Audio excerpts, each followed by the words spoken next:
Axel and I are going to show you a little bit about early days of training. Obviously you know Axel's actually been trained, but he's had a bit of time off, and whenever an owl's had time off, it's going to need training again. So the way that we stand is important.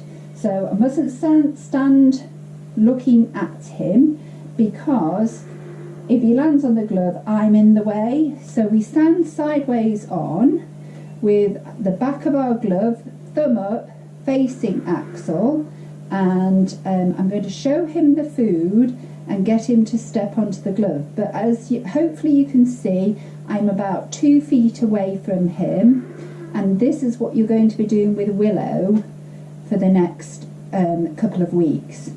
So just for the, and then take her back, step her up, tell her step up, and so for the next 2 weeks this is what you're going to be doing with her, to show her that she can be confident to fly that far. We want her to build confidence, and we want you to feel confident as well.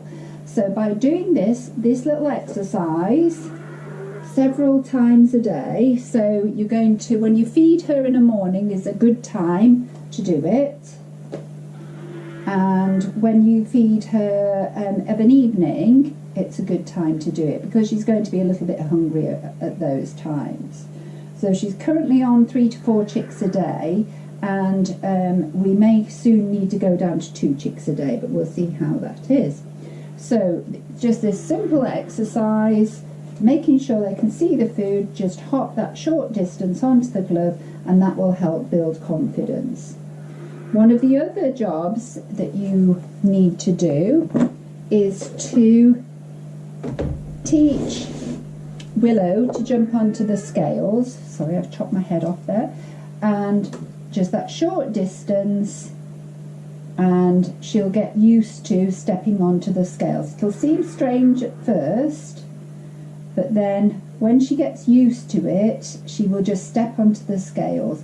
As you know, Murray, Axel, Mango and Idris, as soon as I get the scales out, they know what they're going to be doing. So come on, step up, good boy.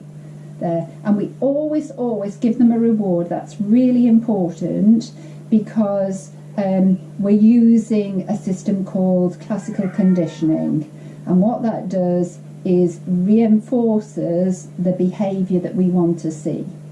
So if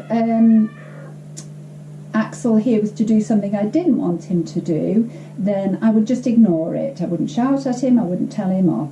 But we need to be really patient. So you can't rush an owl, and you can't rush their training. So what's really important is that you take a couple of weeks to do this. So for this next week, just about 2 feet away, come on, step up, you can get him, get Willow to hop up onto there. Excuse me a second. Then making sure good strong fist, lots of space so that you're not in the way. Oh, jumped on the scales. Come on, Axel, step up. There we go. So just that couple of feet, and do that every day for the next week, and then we'll see how that's going, and you can build up from there. So I'm really proud of what you've been doing with Willow so far. She's doing brilliantly, and you're really helping to build up trust. But it's also, as part of that building up trust, is to build her confidence very slowly, very short distances, and then she'll get used to it. So I shall speak to you very soon.